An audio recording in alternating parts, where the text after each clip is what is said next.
My best-selling book, probably since inception of me as an author, is my Turtle Trader book.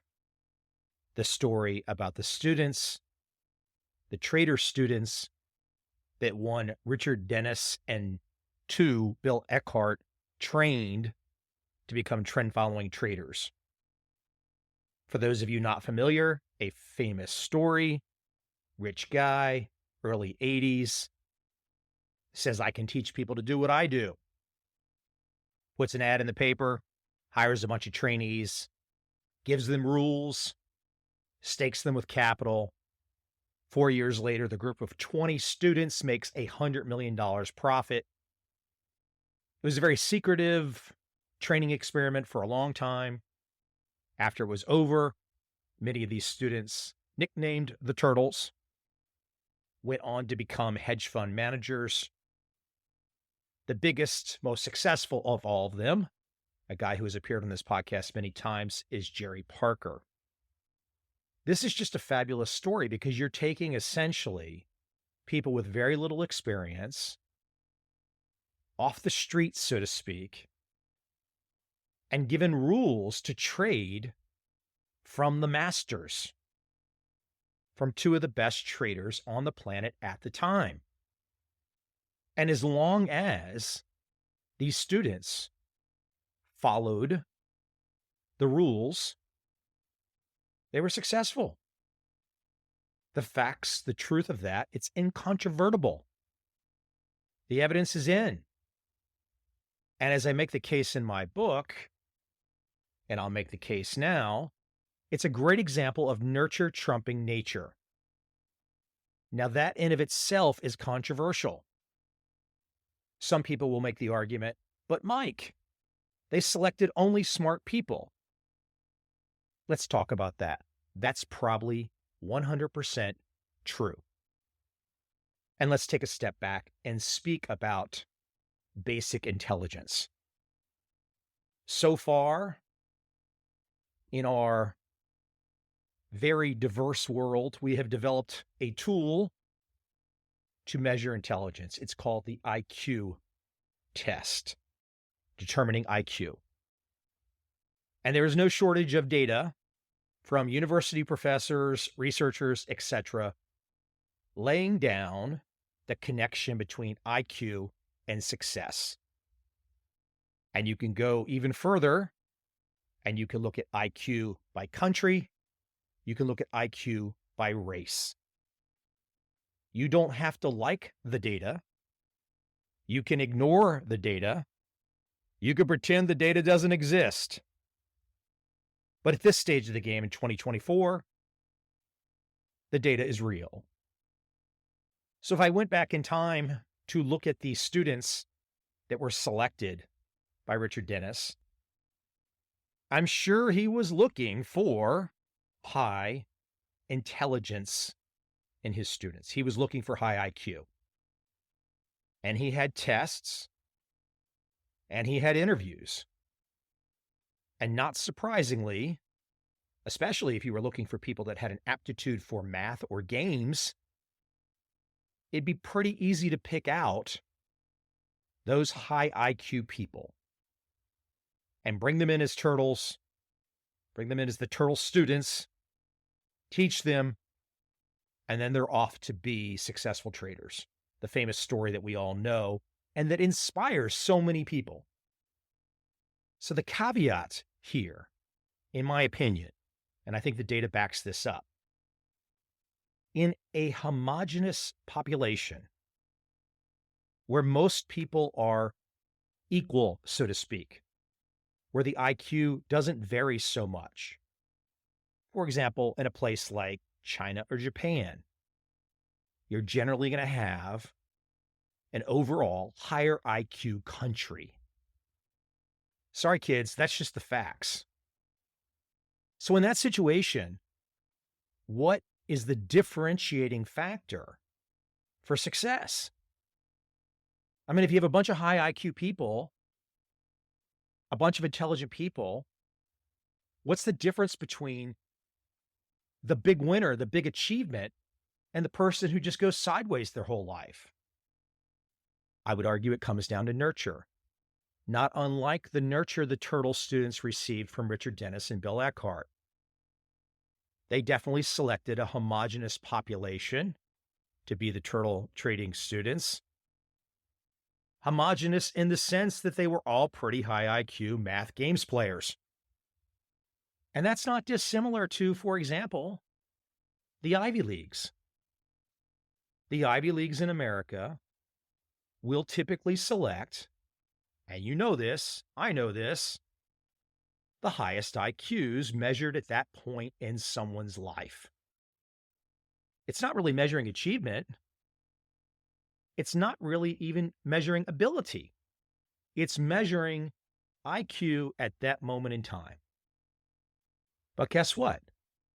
Especially in an example like the turtle trading example, having a pool of high IQ applicants to choose from and selecting only high IQ applicants and giving them rules to trade, well, that was half the battle, half the success.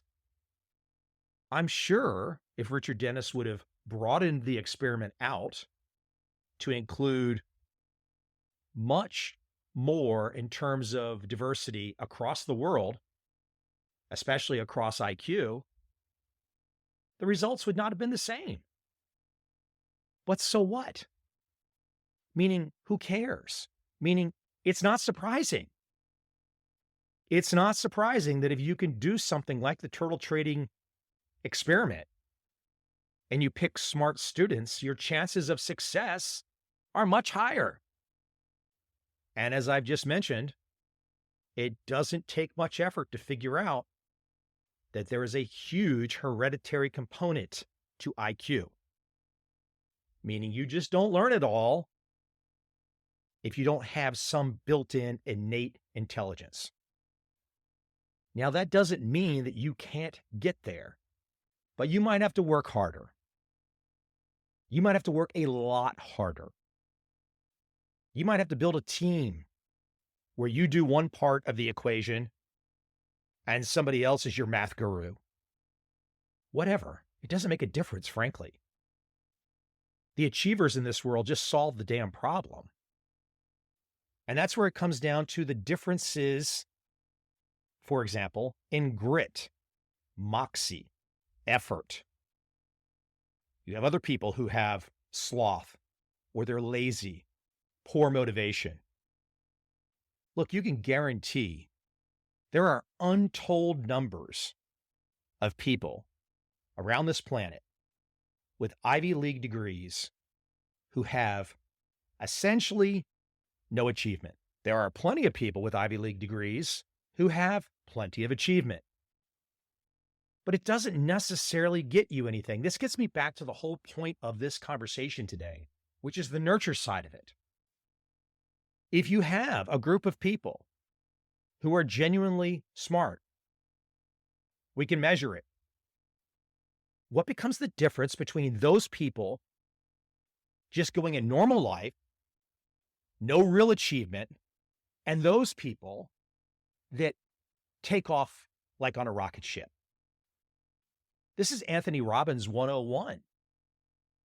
Now, even if you adopt the mindset of Anthony Robbins, I'm going to make it happen, you probably need to have some of that inherent intelligence to begin with. And if you don't, you might not get there. That's life in the big city. That's how it works. But as I just mentioned with the Ivy League graduates who don't achieve, there are so many people who gets labeled as a young person, let's say 8, 9, 10 years old. They get labeled as gifted and talented. They test and score high on the IQ test. And then you look at their career, their life path over the next 30 years, and for many of them, there's nothing. So they had the intelligence foundation, but they didn't have the grit. They didn't have the moxie. They didn't have the effort.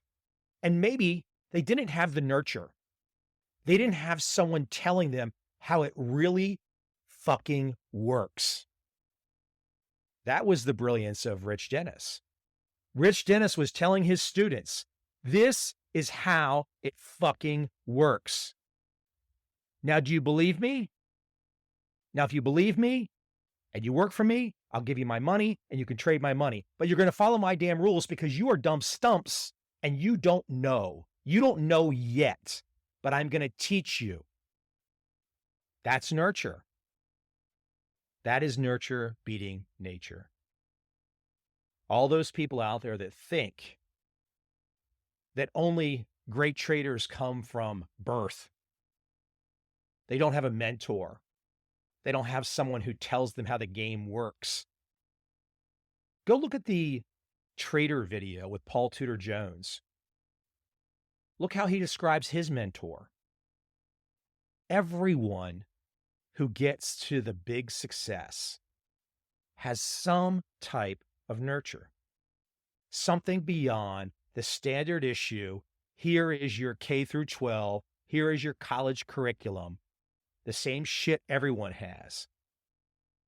You got to break outside that. Breaking outside that is called nurture. And if you don't have the nurture, for sure, you're never going to get to that big achievement. Because you need something outside the box. You need something completely different. I'll share a story. Someone texted me the other day. I didn't reply. It was just an accident that I did not reply. There's so many apps that people are sending me messages on these days. But this was through LinkedIn. And they sent me a trading track record and they wanted my perspective. I missed the original email. He wrote me again after a week. So I opened up the PDF and I looked at it. And I had no way to know whether it was actually real data or just some simulation. But essentially, it was just a basic currency pair. I forgot which currency it was. Just a currency pair, and it was being traded at some infinitesimally small time frame. Some kind of day trading. And so I asked him just point blank, is that what this is? Some very tight time frame day trading stuff.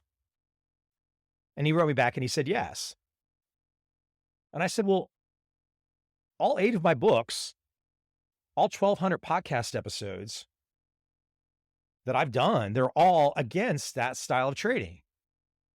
So I'm not going to have any perspective for you other than to say it's probably not going to work. But what am I doing in that moment? If he's willing to listen, that was nurture. That was somebody with experience and expertise telling somebody who did not have the experience and did not have the expertise, here's how you should consider the path instead. Now, will he go the direction that I said? I don't know. Who knows? There's a lot of ego involved in human decision-making. I mean, people don't try to do the right thing. People try to do the thing that makes them look and feel good and helps them to justify some decision they've already made. Now, again, wasn't that the brilliance of Richard Dennis?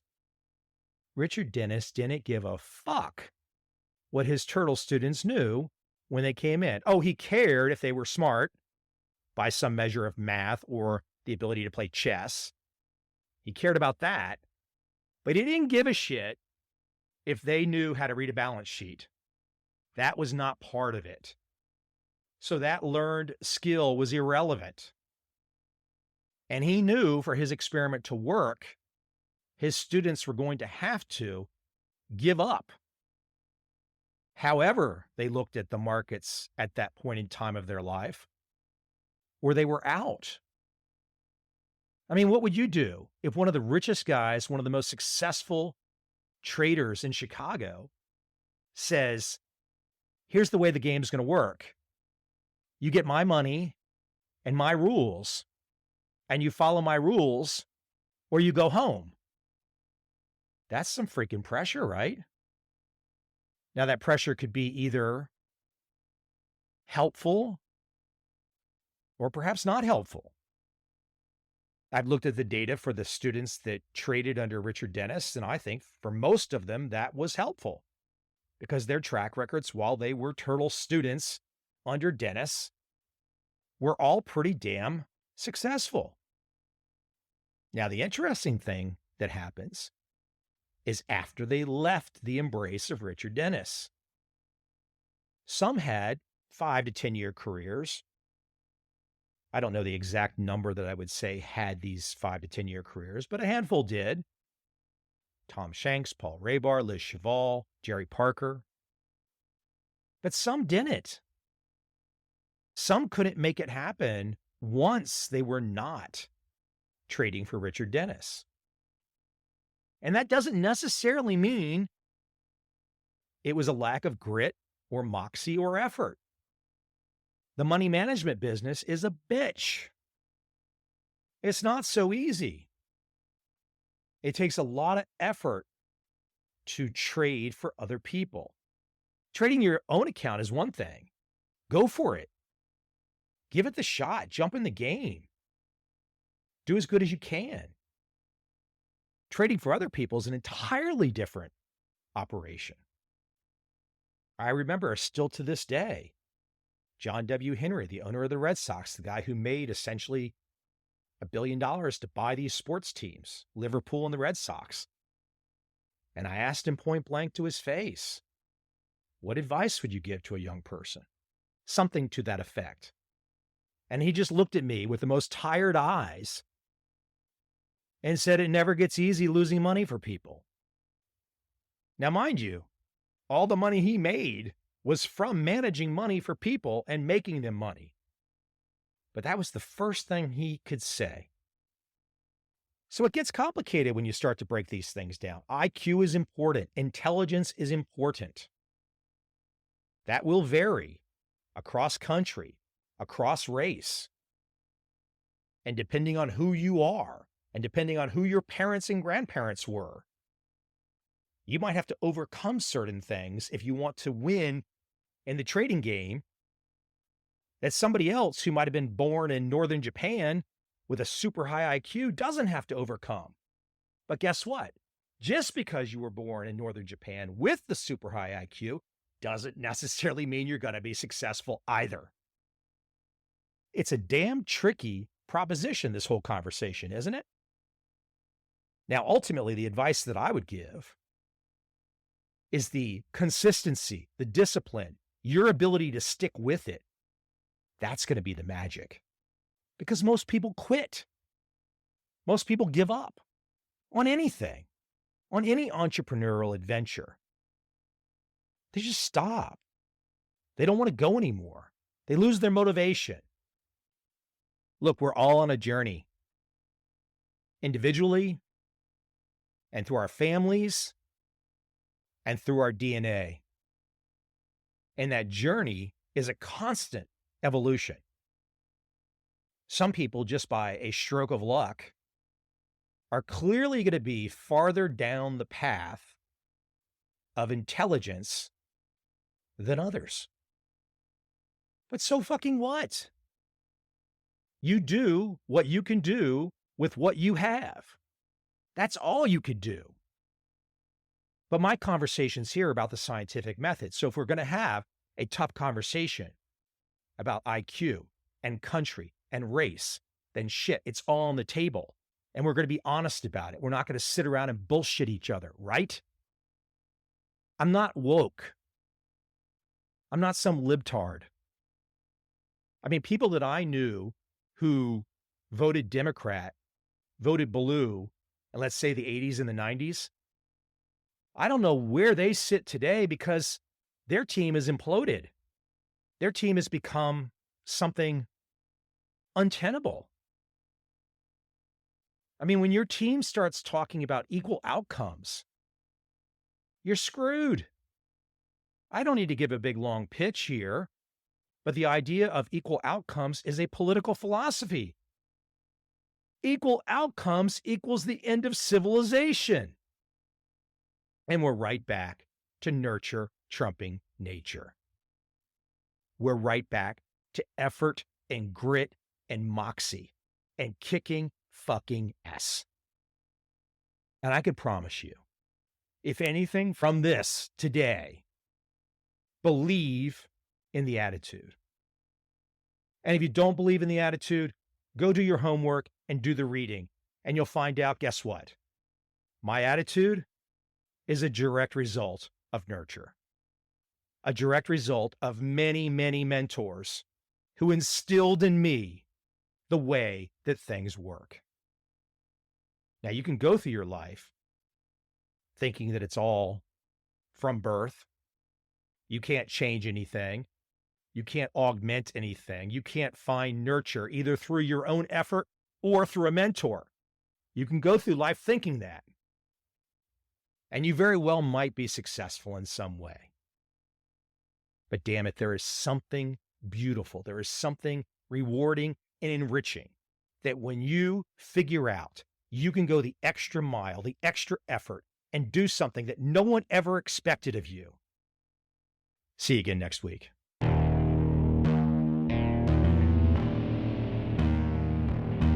I see a time when those awake will understand how to make money in up, down, and surprise markets. Whether new trader or experienced, college student or financial advisor, protecting against a crash or just trying to make a lot of money, trend following offers everyone an answer in uncertain times. To get started immediately, send me an email, michael@covel.com. I will send you the right trend following steps to take along with my free video. But if you want to buy and hold, trust the government and trust Wall Street, this is absolutely not for you.